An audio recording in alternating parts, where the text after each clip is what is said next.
Thumbnail देख करके आप समझ गए होंगे कि मैं बात कर रही हूँ जून के अटेम्प्ट के बारे में, यानी यूजीसी नेट का अगर आप पेपर दे रहे हैं जून में, तो कुछ चीज़ें हैं जो आपको बहुत हद तक सीरियस तरीके से फॉलो करने की आवश्यकता है। ये वीडियो उसी के बारे में है, क्योंकि कई बार ऐसा होता है कि हम सब कुछ पढ़ लेते हैं और हमें ये भी पता होता है कि पढ़ने का तरीका क्या है, लेकिन कुछ की फैक्टर्स ऐसे होते हैं जो कि कॉम्पिटिटिव एग्जामिनेशंस की डिमांड होती है।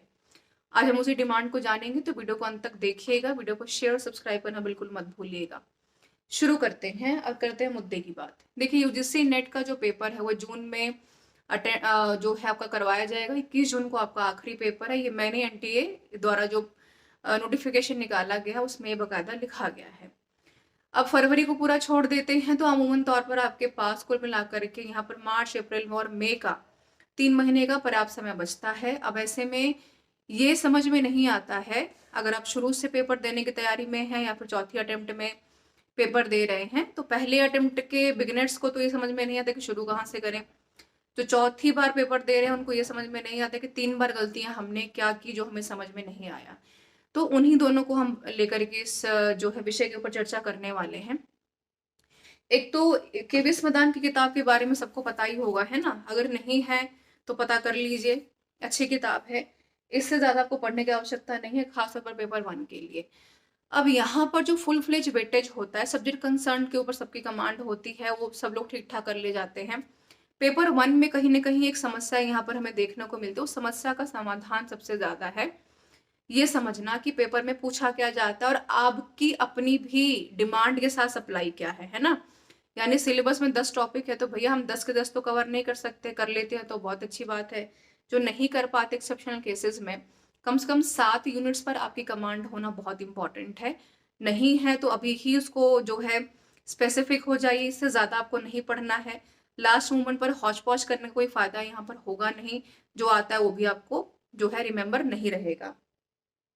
7 यूनिट में से अगर आप अच्छे क्वेश्चंस को डील कर ले जाते हैं तो यहाँ पर पेपर 1 आपसे कोई जो है छीन के नहीं ले जा रहा है। इतना आप स्कोर करेंगे कि आप यहाँ पर नेट से जीआरएफ की तरह मूव कर पाए।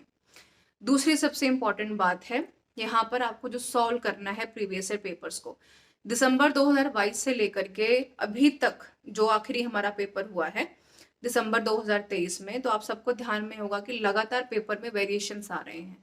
पैटर्न में काफी हद तक बदलाव देखने को मिलता है। पेपर का लेवल एक अच्छा सेट किया जा रहा है।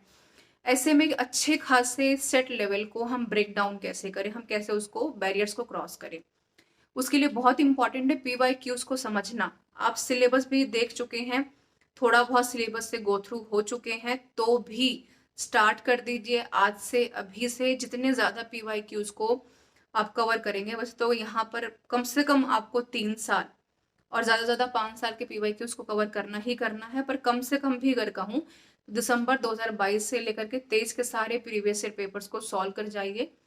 ये एक अच्छा खासा आपके पास रामबाण उपाय है जो कि आपके पेपर को क्वालिफाई करवा सकता है, क्योंकि एनटीए के लेवल को समझना इतना मुश्किल नहीं है जितना कि हम उसको बना देते हैं। प्रीवियस ईयर पेपर तक काफी हद तक कॉन्सेप्ट्स रिपीट होते हैं। एक्सप्लेनेशंस को ध्यान से पढ़िए। प्रीवियस ईयर पेपर नहीं मिल रहे हैं तो टेलीग्राम चैनल ज्वाइन कर लीजिए। बिल्कुल वहां से अब तक के सारे पीवाईक्यूज आपको अवेलेबल हो जाएंगे विद एक्सप्लेनेशन बाइलिंगुअल लैंग्वेजेस में, जिसका लिंक डिस्क्रिप्शन बॉक्स में है। वहां से काफी हद तक आपकी मदद होने वाली है, ये काफी हद तक ध्यान में रखिएगा। ये दो इंपॉर्टेंट चीजें हैं जो कि आपको यहाँ पर जून 2024 का जो अटेम्प्ट है वो क्वालिफाई कराने वाली है। अब आप कहेंगे कि यहाँ पर हम किस किस सेक्शंस के ऊपर फोकस करें जहां से ज्यादा सवाल पूछे गए हैं, जो आपको पीवाईक्यूज बताएंगे। कॉन्सेप्ट्स रिपीट होते हैं, क्वेश्चंस रिपीट नहीं होते हैं, किताब आपको एक ही पढ़नी है, भटकना बहुत ज्यादा नहीं है। सब्जेक्ट कंसर्न की अगर बात करें तो वो आपको बेहतर पता है, बिकॉज भाई आप मास्टर से ऑलरेडी प्रिपरेशन कर रहे हैं, तो आप पीजी करके ही फॉर्म भर रहे हैं, तो इसके बारे में आपको बेहतर पता होगा। तो उसका निर्णय अपने विषय के अनुसार आप ले सकते हैं, जो कि काफी इंपॉर्टेंट है। सिलेबस हाथ में हो, उससे ज्यादा भटकना नहीं है। 10 किताबों को नहीं देखना है कि किस में क्या सिलेबस दिया गया है। सिलेबस का एक ही पैटर्न है, एक ही प्रोटोकॉल है, जिसको कि आपको फॉलो करके पेपर को क्रैक करना है।